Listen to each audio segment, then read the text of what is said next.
ہماری شریف کتاب الانبیاء میں موجود ہے کہ جب حضرت اسماعیل علیہ السلام کی پیاس بڑھنے لگی، آپ نے حضرت اسماعیل کو اس جگہ پر لٹا دیا جہاں زمزم کا کنواں ہے، اور وہاں سے نکل کر جیسی سیدہ مروہ کی پہاڑ صفا کی پہاڑی کی طرف آئی، اور صفا کی طرف آپ نے توجہ کی کہ دور دور تو کوئی انسان نظر آ جائے اور میں اپنے بچے کے لیے پانی طلب کر لوں۔ جب کوئی نظر نہ آیا تو آپ آئی، چلتے ہوئے آئی۔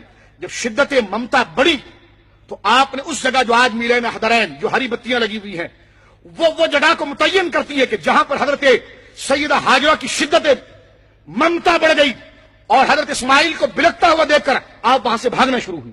جب آپ نے دوڑنا شروع کیا تو عورت ذات تھی، کتنا بھاگتی، تھوڑا دوڑی اور پھر تھکن، پھر رک گئی، پھر آپ مروہ کی طرف چلی۔ تو بخاری شریف میں آتا ہے کتاب الانبیاء کے اندر کہ جب آپ 7واں پھیرا لے رہی تھی اور جب وہ دوڑنے کی بات آئی تو جب آپ میلان حدرین جو آج جگہ ہے اس جگہ پر جو سیدہ پہنچی ہے تو عمرہ کرنے والوں، حج کرنے والوں، یہ حدیث وہاں یاد رکھنا، جیسے سیدہ پہنچتی ہے بخاری شریف میں موجود ہے کہ آپ کو فضا میں حضرت جبرائیل کے پروں کی پھڑپھڑانے کی آواز آئی۔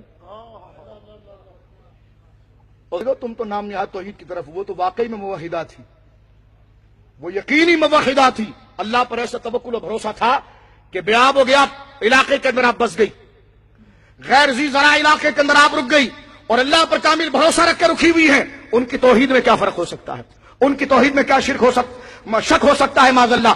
سیدہ کے بارے میں بخاری میں آتا ہے، حضور ارشاد فرماتے ہیں کہ جس وقت آپ مروہ اور صفا کے درمیان کھڑی تھی تو جبریل کے پروں کے پھڑپھڑانے کی آواز آئی، تو سیدہ نے جبریل کو مخاطب کیسے کیا؟ او جی اللہ دے گا، اللہ دے گا، کوئی نے کہا لڈو خود نہیں گرے گا، کسی کو سہارا بنانا پڑے گا، کسی کو سبب بنانا پڑے گا، جیسا تو خود نہیں آیا یہ بات کرنے دنیا کے اندر، سبب کے ذریعے آیا، تو لہذا ہر عالم اسباب سبب ہے۔ تو سیدہ کا لب و لہجہ دیکھیے آپ، جب جبریل کے پروں کی پھڑپھڑانے کی آواز آئی، یہ ندا بالغیب تھی، یہ استمداد بالغیب تھی، اس لیے کہ جبریل نظر نہیں آ رہے تھے، بولے جبریل نظر نہیں آ رہے تھے، پروں کی پھڑپھڑانے کی آواز آئی، سیدہ نے سر اٹھا کر کیا کہا؟ اغث۔ بخاری شریف اغث، علماء بیٹھے ہیں، غوث کو اگر مصدر کہیں تو اغث جو ہے وہ امر کا صیغہ ہے، اور یہ تو جناب شدت مطالبے کے لیے ہے، شدت طلب کے لیے ہے۔ سیدہ جبریل کی طرف اشارہ کر کے کہتی جو جبریل نظر نہیں آ رہے لیکن پروں کی پھڑپھڑانے کی آواز آ رہی ہے۔ سیدہ کے دل نے کہا کوئی نہ کوئی ہو، رب کی مدد لے کر آیا ضرور، میری ممتا اور میری محنت رنگ ضرور لائی ہے، اور رب نے مدد بھیجی ہے لیکن کسی کے ذریعے، بولو نا سبحان اللہ، کسی کے ذریعے بھیجی، ڈائریکٹ نہیں آتی، انڈائریکٹ آتی ہے۔ فرمایا رب کی مدد آئی ہے، لایا کوئی ضرور ہے، تو فضا میں انگلی اٹھا کر فرمایا اغث ان کان عندک خیرا، اے مددگار میری مدد کر اگر تیرے پاس کوئی بھلائی ہے۔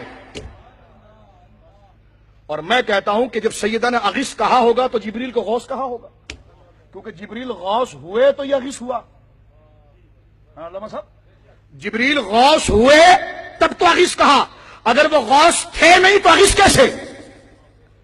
کیونکہ جبریل کیونکہ اغث کا معنی ہے تو میری مدد کر، اگر جبریل فریاد رس اور مددگار تھے نہیں تو ان سے مدد کیسی مانگی گئی؟ اور اگر مدد مانگنا شرک تھا تو سیدہ کے بارے میں معاذ اللہ یہ غلیظ زبان کوئی نہیں کہہ سکتا۔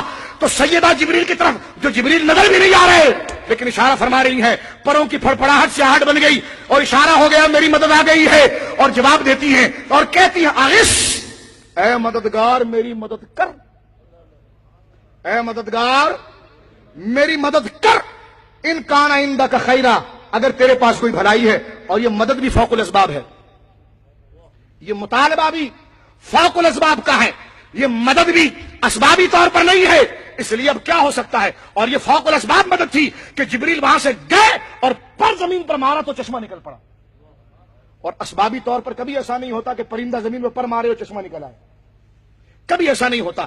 تو جبریل نے جو پر مارا ہے اور سیدہ نے جس شدت کے ساتھ مطالبہ کیا کہ اغث ان کان عندک خیرا، اے مددگار میری مدد کر اگر تیرے پاس کوئی بھلائی ہے، یہ کہنا تھا کہ جبریل سیدھا پہنچے اور حضرت سیدنا اسماعیل کے ریڑیاں جہاں وہ رگڑ رہے تھے وہی اپنا پر لگایا تو چشمہ جاری ہو گیا۔ میں پوچھتا ہوں اب آؤ مجھے بتاؤ پھر اس کا جواب۔ لوگ کہیں گے شاہ صاحب آپ نے شاہ جی یہ نام کیوں لے لیے؟ میں نے کہا جو سیدہ کو مشرکہ کہے تو اس کو میں چھوڑ دوں؟ جو سباد اعظم کو مشرک کہہ دے میں اسے چھوڑ دوں؟ آپ کے دل میں میرے خیال میں پھر کسی کی محبت نہیں ہوگی، مال کی محبت ہوگی. اور اگر واقعی میں اللہ والوں کے لیے محبت ہے تو میرے جملے آپ کو سخت کبھی نہیں لگیں گے، اس لیے کہ آپ کے باپ کو کوئی گالی دے تو آپ آستینیں چڑھا لیتے ہیں. سیدہ کی عظمت اور توحید پر کوئی شک چڑھے تو اس کے تو دانت توڑ دینے چاہیے. ایسے موحدین اور ایسے موحد اور ایسے موحدہ کہ جب وہ اللہ سے مدد کا مطالبہ کرتے ہیں تو ڈائریکٹ نہیں، کسی واسطے کو ڈھونڈتے ہیں. مولا ابھی تک کوئی واسطہ نہیں آیا اور وہ جانتے مدد ڈائریکٹ نہیں آئے گی، واسطے سے ہی آئے گی. ڈائریکٹ نہیں آئے گی، واسطے سے آئے گی. اور جب جبریل واسطہ بن کر آ گئے تو سیدہ نے رب کے لیے نہیں کہا، جبریل کے لیے کہا غص. رب کے لیے کہنا ہوتا تو کعبے کے پاس ہی کہہ دیتی، اور حقیقتاً یہ رب کے لیے ہی کہا ہے. اس لیے کہ ابھی شاہ صاحب سے میں نے پیش کیا کہ اگر کسی بندے سے، ولی سے، نبی سے اگر مدد مانگی جائے اس نیت کے ساتھ کہ وہ اللہ کی مدد کا مظہر ہے تو مدد اس سے نہیں، خدا ہی سے ہے، وہ خدا ہی سے ہے. تو سیدہ نے کہا غص ان کان عندک خیرا، میری مدد کر اگر تیرے پاس کوئی بھلائی موجود ہے.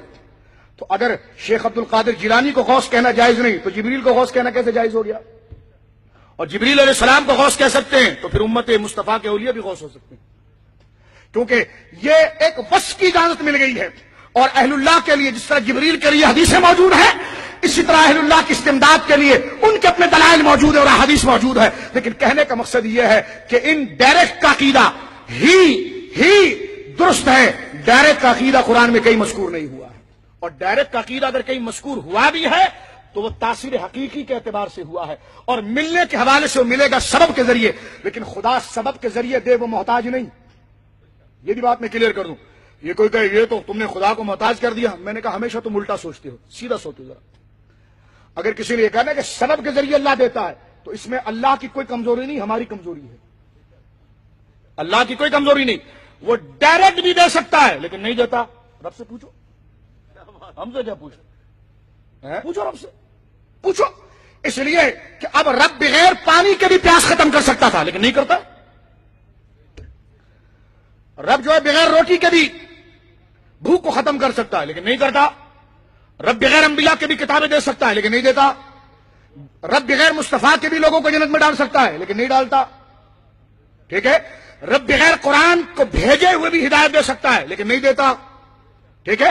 رب کریم سیدہ ہاجرہ کی مدد جبرائیل کے بغیر بھی کر سکتا تھا لیکن نہیں کرتا. کیوں نہیں کرتا؟ میں نے کہا تم پوچھو رب سے، مجھ سے کیا پوچھ رہے ہو. اور اعلیٰ حضرت یہی فرماتے ہیں الحمدللہ میں کہ ہم ایجاد نہیں کرتے، ایجاد رب کرتا ہے. ہم تو مانتے ہیں، امام احمد رضا یہی کہتے ہیں کہ ایجاد ہم نہیں کرتے، ایجاد تو رب کرتا ہے، ہم تو مانتے ہیں. تو یہ رب نے ایجاد کیا ہے کہ دوں گا میں، دلواؤں گا اسباب کے ذریعے. کبھی وہ اسباب بارش میں بادل بن جائیں گے، کبھی تمہارے سکون کے لیے ٹھنڈی ہواؤں کے جھونکے بن جائیں گے، اور کبھی وہ بارش، وہ ہوا، وہ سورج کی گرمی اور چاند کی نرم روشنی پھلوں کے پکنے کے لیے اس کی مٹھاس کے سبب بن جائیں گے. کا سب میری طرف سے ہوگا لیکن ہوگا اسباب کے ذریعے. لیکن میں جب چاہوں تو اسباب کو معطل بھی کر سکتا ہوں کہ آگ کا کام ہے جلانے کا، لیکن جب ابراہیم گئے تو فرمایا جلانا نہیں. ابراہیم گئے تو فرمایا جلانا نہیں، جلانا نہیں. تو اسباب کو اس کی تاثیر سے معطل کر دے خدا، اس پر اللہ رب العالمین قادر ہے. یہ ہے توحید جو سنی پیش کرتے.